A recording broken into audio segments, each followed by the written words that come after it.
What are the main drivers of the latest development? What are the main opportunities and challenge? And if I can start with you, Minister.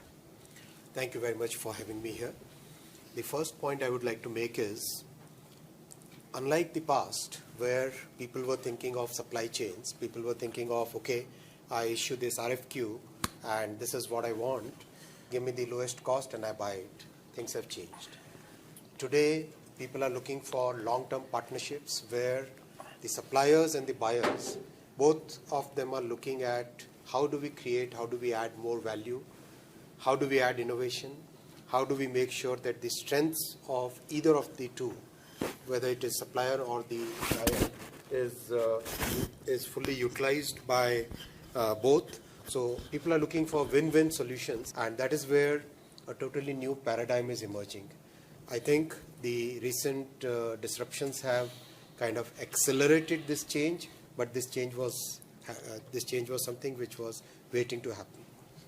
Did we miss something? Is there important differences between sectors or regions? I mean, is India, you're a minister in India, not one of the international supply guys here, but do you see the situation different in India, or how is this affecting India? I would like to build upon the point that the gentleman made. Yes, governments must simply provide the framework, and after that, government should not intervene in the rest of the stuff. I think that's a very important point. And that's the policy that our Prime Minister Narendra Modi ji has really implemented over the last 8 years of the current government. And that has brought us very good results. For example, this iPhone 14 is today made in India. And its entire supply chain is today shifting to the country. Very clearly laid out policy, very clearly laid out ease of business, ease of doing business, very clear focus on responding proactively to any manufacturer who wants to manufacture in India. Whatever help we can give, we have to go out, be proactive, and make sure that the problems are solved. I think that's a very, very, very big fundamental difference between winners and losers. Second is the question about talent. I think talent will become a very important defining element in success of any value chain. As many of the speakers have said, innovation is going to be key, adding value is going to be key. It won't be simply supplying material. So our focus in India has been integrating talent with what the industry requires. If you have to retrain people, if you have to provide new skills, if you have to change our course curriculum, we are open to that. Whatever industry, whatever supply chain partners seek, we are open to fulfilling that. Mr. Vaishnaw, firstly, many congratulations for the way India handled the whole process in the last 3 years. I guess what I was looking at the explosive growth which is coming ahead, and we heard some figures yesterday, going from a $3 trillion economy to a $26 trillion economy over the next sort of 20-odd years.